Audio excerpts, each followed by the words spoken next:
고백합시다. 용서는 오직 예수님의 보혈로. 용서는 오직 예수님의 보혈로. 네, 아멘. 용서는 오직 예수님의 보혈로. 참 우리가 명절만 되면 우리가 원근 각처에서 흩어져 있던 가족들이 모이게 되죠. 원근 각처에서 가족들이 모여들게 되는데, 그런데 꼭 명절이 지나고 나면 문제가 발생을 합니다. 그래서 가족 중에 몇이 뭐 이렇게 싸움으로 말미암아서 뭐 살인 사건이 났다는 등, 누가 뭐 죽었다는 등 이런 기사를 우리가 종종 보게 되는데요. 자, 저는 가족 갈등이라는 것은 오늘날 우리 사회가 겪고 있는 아주 심각한 문제 중에 하나이죠. 물론 우리가 예전에는 많은 그 대가족 사회를 이루었던 그런 시절이 있었죠. 그야말로 자식들이 5명에서 10명 정도 나던 그런 시절에는 오히려 더 가족 갈등이 적게 일어날 수도 있었는데, 요즘은 자녀들이 적다 보니까 전부 다 세상 말로 오냐 이런 어떤 자기중심적인 그런 생각을 많이 하는 삶을 살다 보니까 오히려 가족 갈등이 더 커지게 되는 그런 일들을 보게 됩니다. 2022년 한국 보건사회연구원에 따르면 가족 갈등으로 인한 정신적 스트레스가 우리 직장 생활을 하는 그런 스트레스보다 2.5배나 더 높다라는 연구 결과가 있기도 합니다.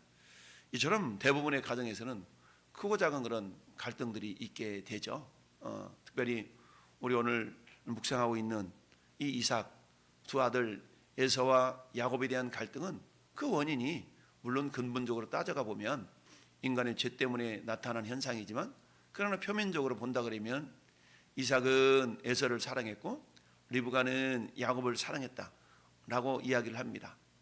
왜냐하면 이삭은 고기를 좋아하는데 그 고기는 아들 에서가 사냥을 해다가 이렇게 갖다 주면 그게 그렇게 맛있게 이삭이 먹었던 것 같죠. 그러다 보니까 이삭은 자연스럽게 이 장남이면서 또한 사냥도 잘하는 에서가 더욱더 믿음직스러웠던 것이죠. 그와 반면에 리브가는 이미 쌍둥이를 잉태했을 때부터 하나님의 언약의 말씀을 들었죠. 그래서 큰 자가 어린 자, 작은 자를 섬기리라 하신 그 하나님의 약속의 말씀을 들었기 때문에 어떤 상황 속에서도 하나님은 자기 작은 아들 야곱이를 통해서 당신의 뜻을 이루어 가실 것을 믿었던 것입니다. 그러다 보니까 자연스럽게 야곱에게 리브가의 마음이 더 가게 되었던 것이죠. 그래서 한 가정에 자식이 둘이었지만 아버지는 큰 아들을, 엄마는 작은 아들을 이처럼 편애하는 그런 일들이 발생하게 되었습니다. 그러다 보니까 기회만 되면 호시탐탐 야곱은 형 에서로부터 어떻게 하면 장자권을 내가 좀 빼앗아 볼까라는 그런 어떤 욕심이 있었던 것이고, 하나님께서 하나님의 선하신 방법으로 당신의 뜻을 이루어 가실 것을 신뢰하지 못하고 어떻게 해서든지 인간적인 방법을 동원해서 결국은 팥죽 한 그릇에 형 에서의 장자의 명분을 야곱이 빼앗아 오고 말았죠. 물론 그 당시에는, 그 순간에는 사냥 갔다 온 에서가 배가 고파가지고 야, 내가 죽게 생겼는데 이 장자의 명분이 나한테 무슨 소용이 있겠느냐 라는 말로 장자의 명분을 가볍게 여겼던 그 결과, 오늘 우리 본문에 즉 형 에서의 눈을 피해서 외삼촌 라반의 집까지 피신을 가야만 하는 그런 가족 갈등의 절정을 보게 됩니다. 자, 그래서 이 이삭은 야곱이 형 에서를 속여서 빼앗은 건 아니죠. 일종의 침노해서 빼앗은 것이 할 수 있겠죠. 장자의 명분 때문에 결국 이삭은 눈이 어두워서 잘 보지 못하는 그런 상황 속에서 장자인 줄 알고 축복해 보니까 나중에 야곱이었더라 라는 이야기입니다. 자, 그래서 정말 아버지 이 빌복이 하나밖에 없습니까? 라고 이 36절은 얘기를 하죠. 아버지께서 나를 속여 빌복을 남기지 아니하셨습니까? 그러자 이삭이 에서에게 대답하여 이르되 내가 그를 너희 주로 세우고 그의 모든 형제를 내가 그에게 종으로 주었으며 곡식과 포도주를 그에게 주었으니 내 아들아 내가 네게 무엇을 할 수 있겠냐. 에서가 아버지에게 이르되 내 아버지여 아버지가 빌 복이 이 하나뿐 이리까. 내 아버지여 내게 축복하소서 내게도 그리하소서 하고 소리 높여 울었다. 근데 하나님의 권위로 축복하는 그 축복이라는 것은 장자로 흘러가기 때문에 장자의 명분이 에서에서 야곱으로 넘겨져 버린 상황에서 이미 이삭의 축복은 하나님의 축복과 똑같은 것이죠. 그러다 보니까 어때요? 동일한 축복을 차지하게도 할 수가 없었던 것입니다. 그래서 결국은 이 일로 말미암아서 에서는 동생 야곱에 대한 살해 의도를 가지게 됩니다. 자, 그래서 그의 아버지가 야곱에게 축복한 그 축복으로 말미암아 에서가 야곱을 미워하여 심중에 이르기를 나 아버지가 곡할 때가 가까웠은즉 내가 내 아우 야곱을 죽이리라. 결국 이건 뭡니까? 마치 우리는 저 아담의 아들 두 아들 때문에 결국 아담의 아들 가운데 살인사건이 나타났던 그 모습과도 동일하게 다시 또 이삭의 두 아들 사이에 살인사건이 일어날 그런 위험성이 있음을 감지한 그런 리브가가 결국 야곱을 피신시키기로 계획을 갖게 됩니다.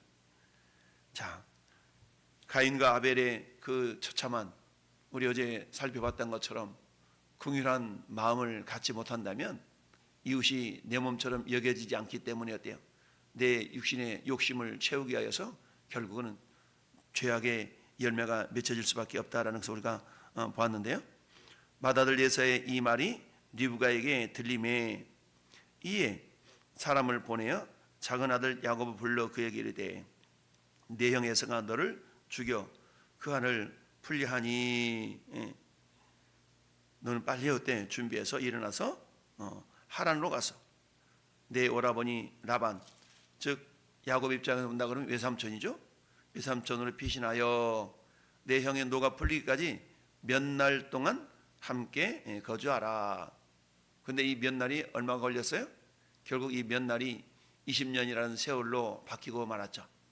20년의 세월 동안에 정말 어머니 리브가는 죽임이 아니라 결국 죽게 되었고 그런 어떤 가족의 아픔을 경험할 수밖에 없는 그런 상황으로 결국 치닫게 됩니다.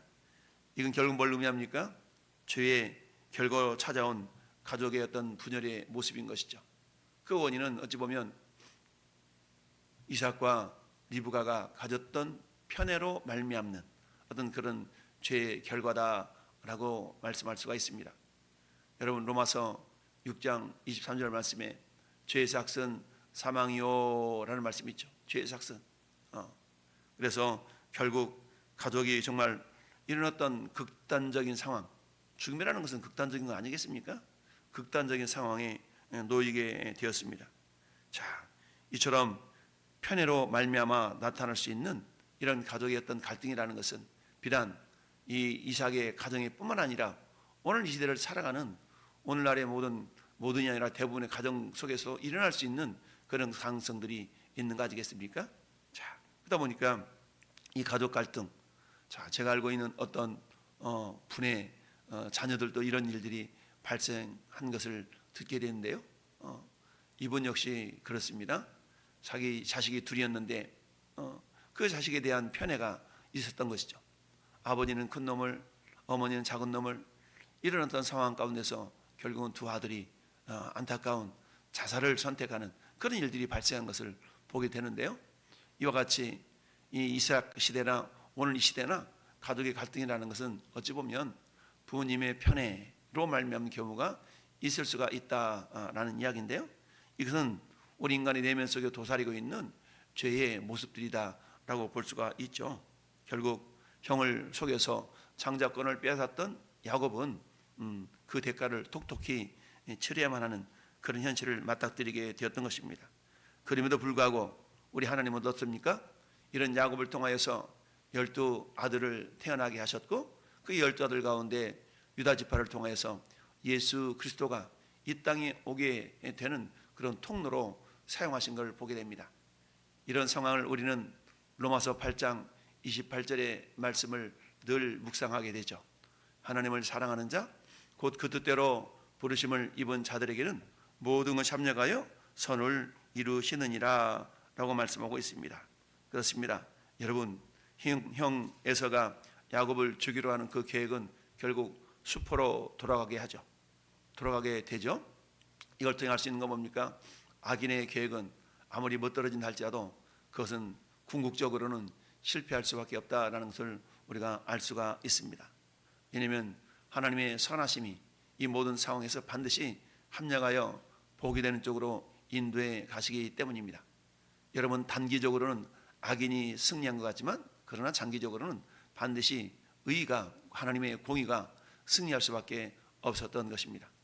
에덴 동산에서 아담과 하와에게 선악을 알겠나 열매를 먹게 했던 이 사단은 자기가 승리했노라고 쾌재를 불렀을지도 모르죠. 그러나 하나님은 어때요? 그 아담의 후손을 통하여서 예수 그리스도를 이 땅에 보내시면서 창세기 3장 15절 원시 복음을 통하여서 너는 여자의 후손의 뒤꿈치를 상하할 것이지만 여자의 후손은 내 머리를 상하할 것이다 라는 예언의 말씀이 결국 예수 그리스도를 이 땅에 보내시고 십자가에 설리셨던 보혈의 능력으로 모든 죄 문제를 해결할 수 있는 그런 은혜가 있었던 것이죠. 오늘 말씀의 제목, 여러분, 용서는 오직 예수님의 보혈로 라는 그런 제목인데요. 그렇습니다. 인간의 어떠한 모든 죄악을 할지라도 우리 예수님의 보혈은, 예수님이 주셨던 보혈은 모든 인간의 문제를 화해시킬 수 있는 능력이 될 수가 있는 것이죠. 그래서 십자가의 보혈은 한마디로 말하면 사랑입니다.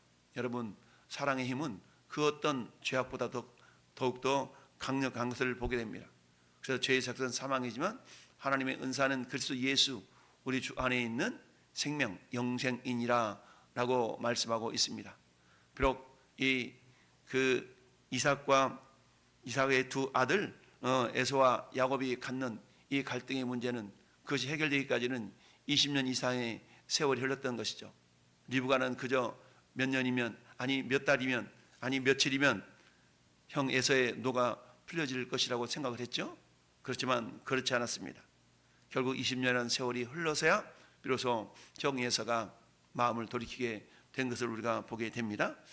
자, 그래서 이 46절을 보니까 리브가가 이삭에게 이르되 내가 햇사람의 딸들로 말미암아 내 삶이 싫어졌거늘 야곱이 만일 이 땅의 딸들 곧 그들과 같은 햇사람의 딸들 중에서 아내를 맞으면 내 삶이 내게 무슨 재미가 있으리까 라고 말합니다.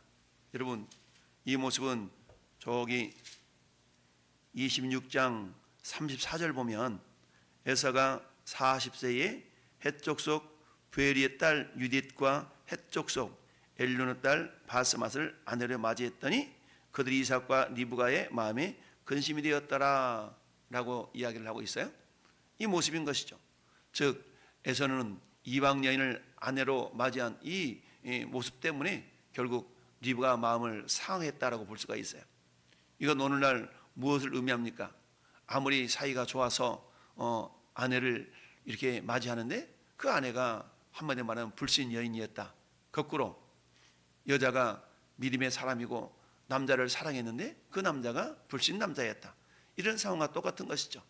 성경은 분명히 믿지 않는 자와 멍해를 같이 하지 말라라고 하는 그런 말씀이 있죠. 여러분, 우리는 흔히 서로 남녀 간의 연애를 하면 그런 생각을 합니다. 내 믿음이 좋으니까 저 남자, 저 여자 내가 반드시 전도해서 아름다운 가정을 이루어야지. 물론 불가능한 건 아니죠.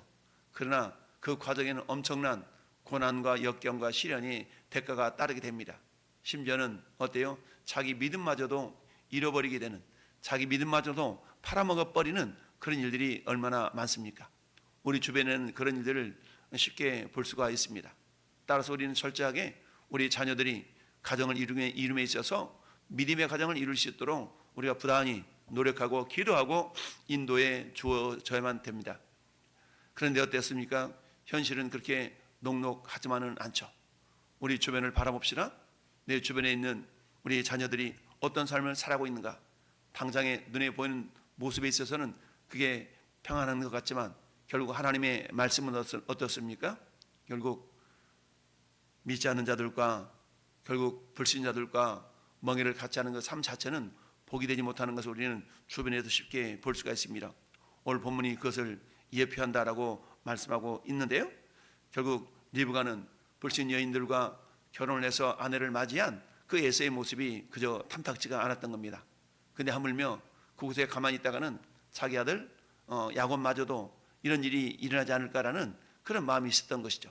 그래서 내심 외삼촌 라반의 그 동네에 가서 자기 친족에게서 결국 혈족에게서 정말 아내를 맞이하게 함으로 한마디로 말하면 그 하나님의 어떤 그 약속의 정당성과 이런 것들을 기대하고 있었다고 볼 수가 있는데요. 결국 하나님께서는 이런 어떤 야곱 그리고 에서의 어떤 갈등이 있었음에도 불구하고 하나님의 선하심은 이들을 통해서 반드시 이렇게 하나님의 주권적인 인도하심을 통해서 결국 이 야곱을 통해서 예수 그리스도가 이 땅에 오시는 그런 은혜를 하나님이 역사하셨던 걸 봅니다. 하나님을 사랑하는 자 곧 그 뜻대로 부르심을 입은 자들에게는 모든 것이 합력하여 선을 이룬다라는 하나님의 약속의 말씀처럼 비록 인간의 연약함, 인간의 무지함, 인간의 죄성 그 과정 속에서 하나님은 그것을 변화해서 합력하여 선이 되도록 역사하시는 하나님이다 라는 것을 봅니다. 그러나 하나님은 합력할 선을 이루시지만 그곳에 쓰임받은 인간은 어떻습니까? 죄에 대한 대가를 톡톡히 치를 수밖에 없는 것이죠. 고난과 역경, 시련이 그 과정 속에 나타나게 되는 것을 봅니다. 오늘 하루도 어떻습니까? 우리가 철저하게 하나님 말씀편에 서서 말씀대로 살아가는 삶을 살아갈 때에야 결국 어때요? 아름다운 열매를 맺을 수가 있지만 그렇지 않고 내 생각대로 내 뜻대로 살아가면 당장에는 그게 아름다워 보인다 할지라도 그 과정 속에서는 엄청난 고난의 열매를 스스로가 따야 되는 그런 안타까움이 있는 걸 봅니다. 어쨌든 오늘 하루도 우리 하나님의 선하심이 우리 삶을 통해 선한 열매 맺혀지기를 바라면서 어떤 상황 속에서도 우리가 믿음의 가정, 믿음의 가문을 이루어감에 있어서 철저하게 믿음을 지켜나갈 수 있는 복된 우리 성도들 가정이 될 수 있기를 예수님의 이름으로 축원합니다. 아멘.